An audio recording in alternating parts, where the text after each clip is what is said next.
Pas d'abandon des charges pour succès Masra. L'ancien Premier ministre est renvoyé devant la chambre criminelle. Il est poursuivi pour incitation à la haine et sa défense dénonce une procédure politique. 196 diplômés de l'École nationale d'administration ont été distingués ce matin au ministère des Affaires étrangères. Cérémonie solennelle présidée par le chef de l'État. Ces nouveaux cadres de la fonction publique rejoindront bientôt les rangs des préfets, sous-préfets et délégués du gouvernement. Images et témoignages dans un instant.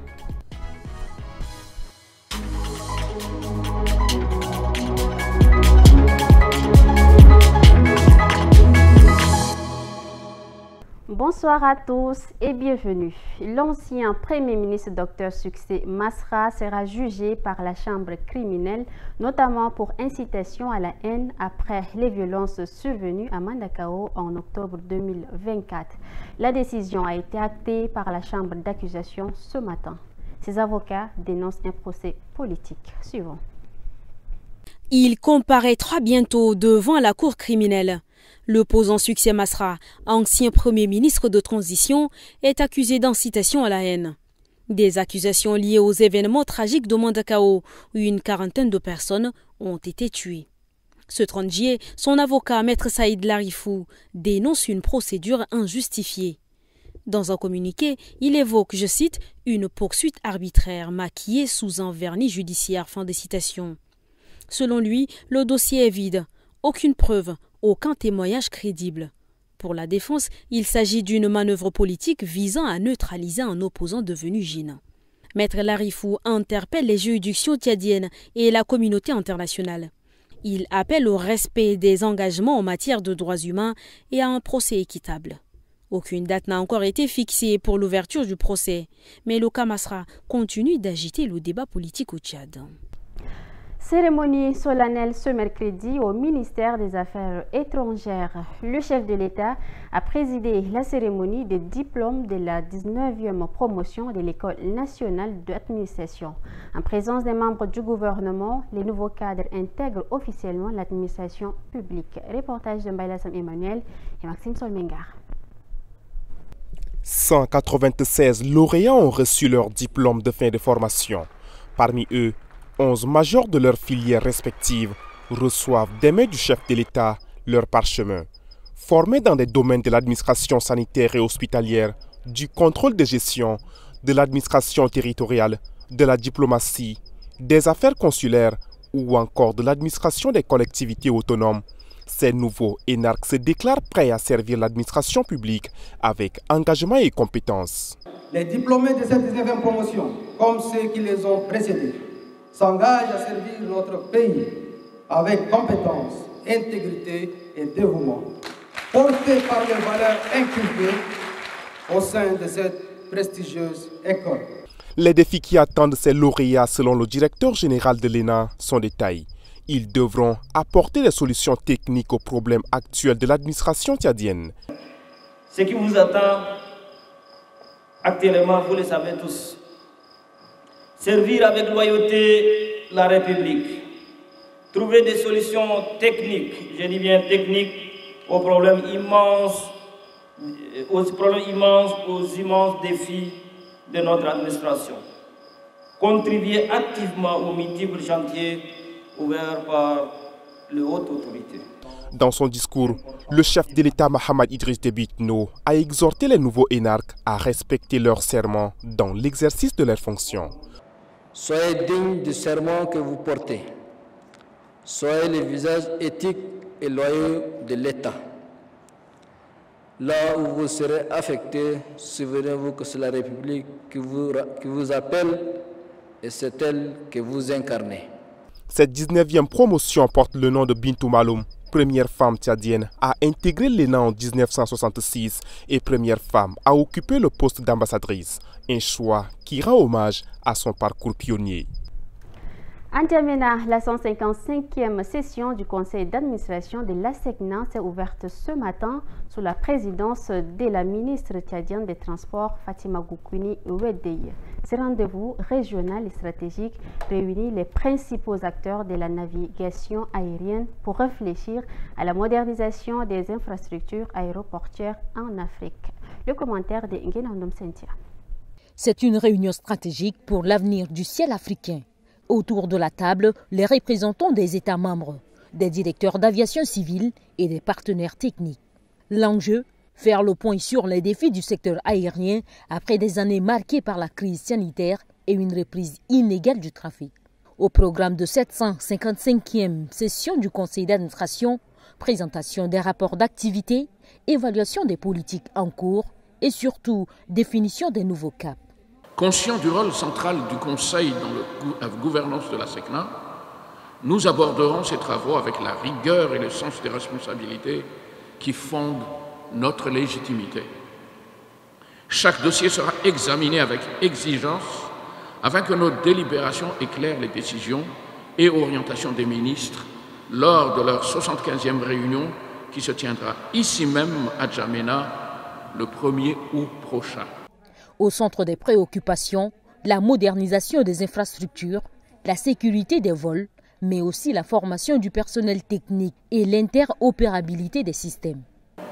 Au-delà de l'examen de ce rapport, il est attendu de vous que le passage en revue des différents points inscrits à l'ordre du jour de votre réunion aboutisse à des conclusions lucides et pertinentes sur lesquelles le comité des ministres s'appuiera pour prendre des décisions les plus éclairées possibles.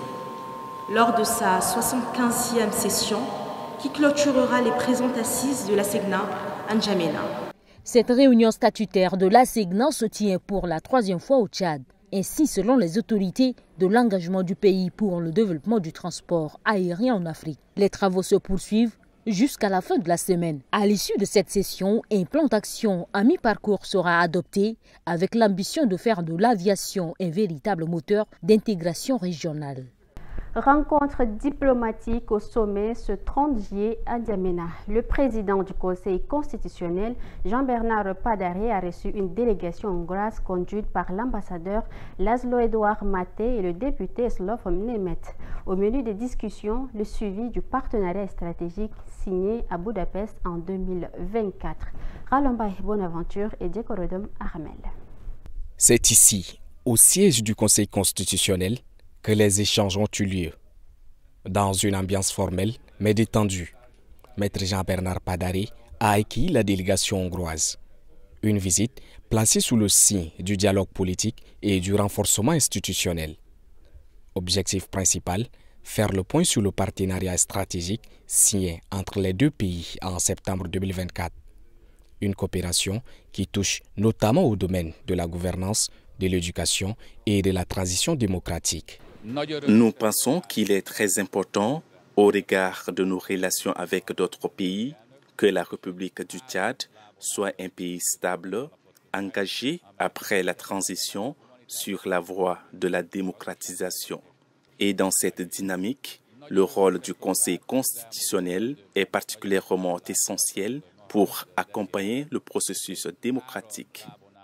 Au-delà des bilans, cette rencontre a été l'occasion pour les deux parties d'échanger leur expérience sur les processus de transition démocratique. Un sujet central alors que le Tchad poursuit son processus de refondation institutionnelle. À l'issue de l'entretien, la délégation hongroise a officiellement invité Maître Padaré à effectuer une visite à Budapest afin de rencontrer son homologue et approfondir les échanges. Place à l'essentiel de l'actualité de ce mercredi. Et c'est avec Yankee Game Karen. Chaque 30 juillet, le monde commémore la journée mondiale de la lutte contre la traite d'êtres humains, anciennement appelée Journée mondiale de la dignité des victimes de la traite d'êtres humains. À cette occasion, la Commission nationale des droits de l'homme, CNDH, a publié un communiqué dans lequel elle exhorte le gouvernement et l'ensemble des acteurs concernés à mettre en place des mécanismes durables et dynamiques pour garantir le respect de la dignité humaine. La CNDH rappelle que le Tchad a adopté plusieurs instruments juridiques pour la protection et la promotion des droits de l'homme. Le ministère de l'Eau et de l'Énergie a tenu ce mercredi 30 juillet un atelier d'élaboration des sous-actions du programme numéro 1 du plan national de développement Tchad Connexion 2030 à Bakara. C'est un prélude à la table ronde du PND qui se tiendra début septembre à Abu Dhabi aux Émirats arabes unis.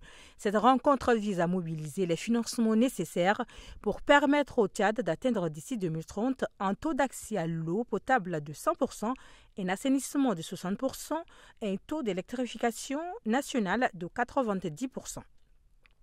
Pour finir, l'ambassade de France au Tchad a officiellement démenti ce mercredi 30 juillet les rumeurs qui circulaient sur les réseaux sociaux concernant une prétendue suspension des visas. La chancellerie invite les usagers à se référer au canal officiel de l'ambassade et à son site web pour toute information. Concernant la prise de rendez-vous pour les demandes de visa, l'ambassade précise que celle-ci se fait désormais par téléphone au numéro 1260. Insécurité persistante dans la commune du 5e arrondissement de N'Djamena. Le député Mamad Saleh Moussa a convoqué pour la première fois une réunion d'urgence avec forces de l'ordre, autorités locales et représentants de quartier. Objectif, mieux coordonner les actions pour sécuriser la zone. Reportage de Abakar Lambert et Abdelaziz Mohamed Abakar. Ils étaient tous là, chefs des carrés, délégués des quartiers, policiers, gendarmes, membres du renseignement et bien sûr la population.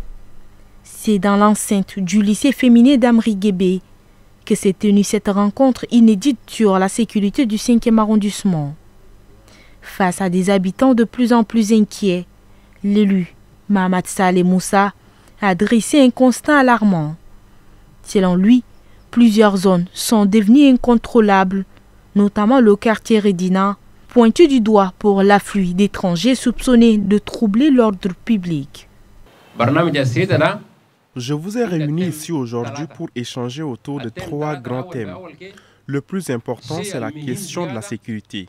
C'est pour cela que j'ai tenu à inviter les responsables de la sécurité du 5e arrondissement. L'objectif est d'identifier ensemble les problèmes auxquels la commune est confrontée en matière de sécurité. Il s'agit aussi de comprendre si la responsabilité incombe à la population ou s'il y a des manques au niveau des services concernés.